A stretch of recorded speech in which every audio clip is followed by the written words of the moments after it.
آسایش ریوبری خسر پنج گرتی انجمن اجتماعی کرد سوریه انا کسی که ده حزیران وی ساله 2024 ده هاتو بونه گرتن سربست بردان سروکی انجمن کردیجی جرودا برا گوت هین شش اندام وان لجم ریوبری گرتی نه هین نهاتنه سربست کرن بیریوان اسماعیل فواز صالح بنگو عبدالرحمن محمد شنگ خالد میرزو و بنگین بریندار آزاد بون روشا تندرستی یا فواز بنگو نباشه جبرکو قسطریا دل یعنی قسطره دل چی کرده بو سروکی انا کسی سلیمان اوسو جرودا برا دبیجه اندام انا کسی راکان احمد مروان لیانی حسام درسن احمد صوفي فتحي سرحان ورمضان محمد حجي حطانها نهاتنا آزاد کرن لسر سدما گرتنوان آسایش و دزگهن پیوندیدارین ریوبری حطانها تداخویانی ندانه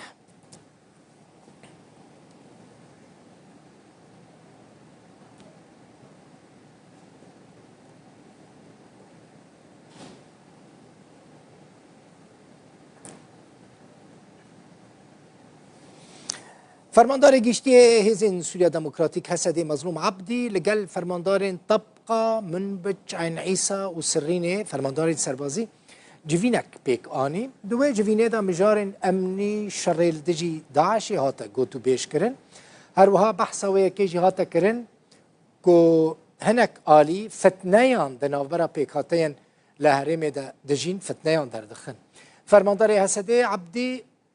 دوی جوینه دا بحثا آمده کارین سربازی لدجی هر ایرشا که کرد که بچن سر روش آوای کردستان هر وها بحثا تهدید ایرشن ترکیجی کرد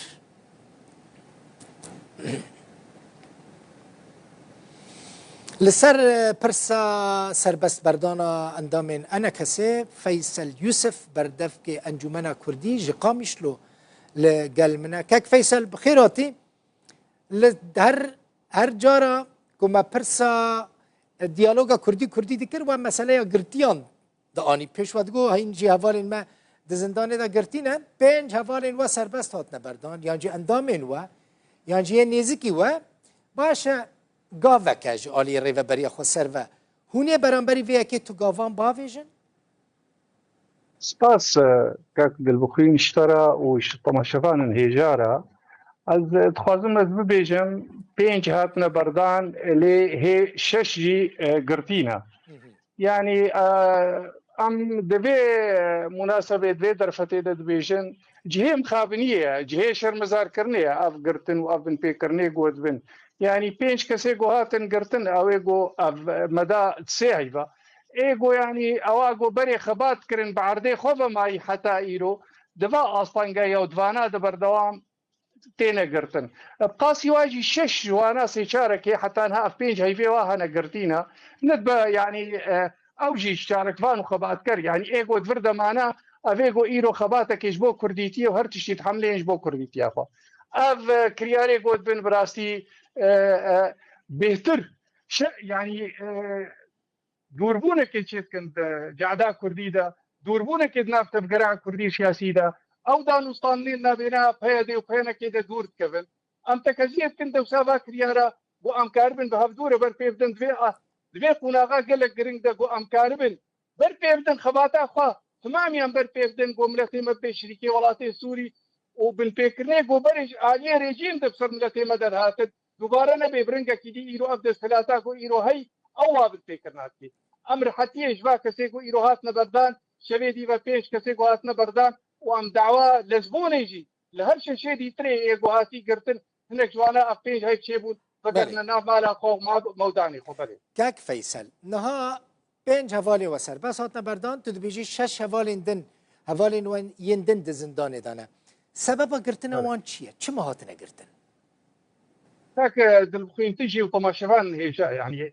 قرتنا وا يعني جوختي قو ما برتي دا بريجي هناك جوانا عمري وانا صال كاري بارتيتي هاي وقارماني تقور مسألة كرديتي دا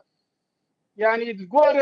هي الجمع وتقول راس كرنا مجوار غير كار وبار وخباتا كرديتي كل بشارشوا بين جمنان اجتماعي كردي وهر وقتي بشكي سركه كسينا بدولتي الدنيا وعالم جيزاني جو بشكي سركه ناملتي كردنا اوبوزيسيونا سوري دا افيغو ايرو معنا غير خباتاش بو كرديتي ايطالي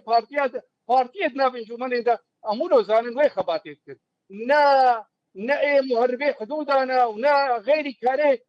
كارو خباتك سياسي بو مسألة ما في ملتي خود يعني ما هي شو زنديوها يعني تسوجا كيواني دنتنا باشا وجوان هفالين خرقت محامي افوكات قرتن ابراسي از خازم بزانه بمجبركو هر اف برسكريكا كدناف برا ووري وبريا خسردا مثلا وجوان محامي افوكات قرتن يا نا والوان برسيه چما هاتنا قرتن وچونه او لزندان زيارت تاوان سردان وان كريا يا نا از خازم هناك داتايا هناك تفاصيلا سر مسألة بزانه ايه تفاصيله جو زانبه يعني وقتی جو شورشا سوري دست بکر 2012 وبرده ما خص امو هنگي انجمنا قالي روجافا بو بيشترا بو تفدام بيشترا رنجي دي تري جو بو حتى بشعب ديريا امريكا يعني هر وقت ما قلتي هكذا سناتك هبي بو خدمه كوزاريه في ام بهدوره بين ملتي خو ام بي يكي جو برا لازمي جزائي بيجو ام بهدوره جزاء الالي كي تانية جزاء الالي دي تري جانا جو ام بهدوره كاربن وجزاء ایگو ضرری بگیره لیتکس کم اویگو هاتنه گرتن غیری کاری سیاسی پیوانه کرنا ملوا پرسیه اره ما پرسیه با هبندیانا دولتی بسرکتیا امریکا ريخصني ما في مروفه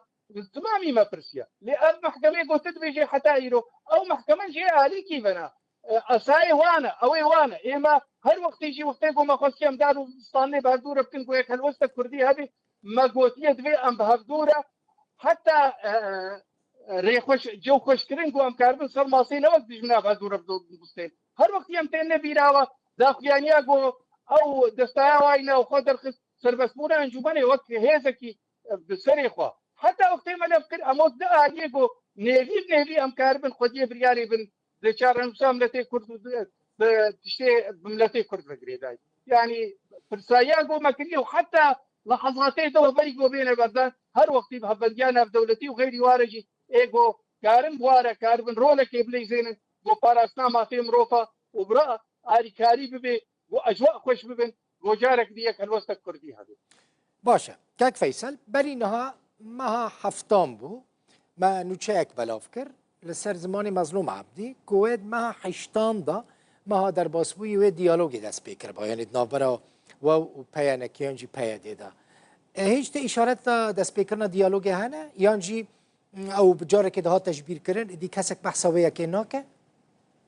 يعني او كاك مظلوم قو يعني ما هشتاده وامجيد نهي مهان هذا حتى عنها تشتك تاقاي نهات نجمرق وار سوزكي وام بهبدور رونن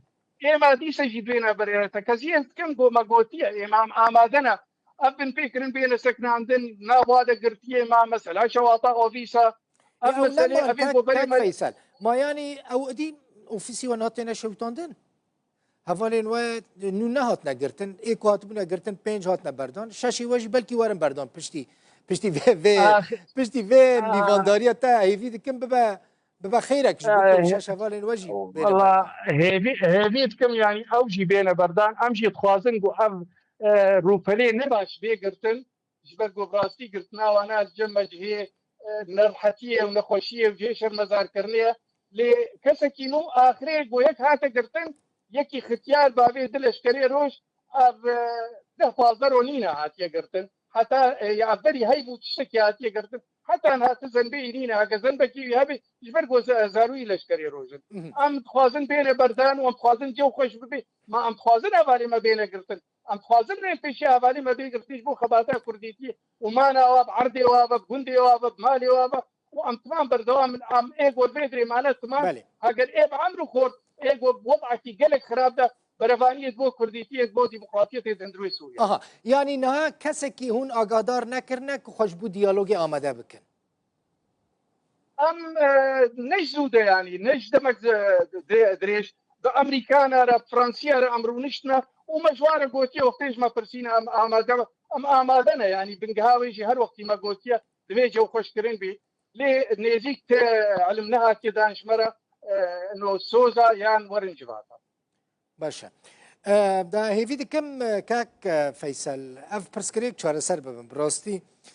خل کرده میج مد پرسنج مد آخاز دکه يعني ديفيجن بلكي هون خبرك خيري نوچه خيري بدن ما كجارة كدن آليين كردي يعني أنا كسيو بيده دەست بە دیالۆگێ بکن و ئەف جەمەدا کو di navbera wan de heye were helandin û nemîne bi rastî her kes benda vê yekê yanî hûn والله از خوازم برسوي بديمه يعني يا خيري قوش دبي ما بيبي يستنوا ام به خمسي دبي ما بيبي تبني تشتي قوت بي ام بير امادنا اواغو في وستيم لتيما في شبن يجيك الوسا كردي ياغو ايرو امو بيانا كيف هدور بكن ام امادنا جيرا بلا بن فكرن بين سكن عندن ابا صنغايه قوتين سري هبالي مقابات كري ملتيما بين سكن عندن هر وقت يمش ملتي خرب بيجن ام امادنا وام جبواتكن وام نمنا تكيلواتكن ام بلشكن جوا جي عفريني حتى ديركي ام برفاني يتبر ملتي خدتكن قوت في شريك ولاتي سوري ده وام شرمزار كن ومي برفاني يتبر ملتي خدتكن وهر وقت يا خيري او ام قناتنا اليكي وتا كلمات بيشيا في وستيغو برجوان دي ملتي ما فيز بن ام نادين ابدا بله gelekî spas Feysel Yusuf berdevkê Enekesê ji Qamişlo.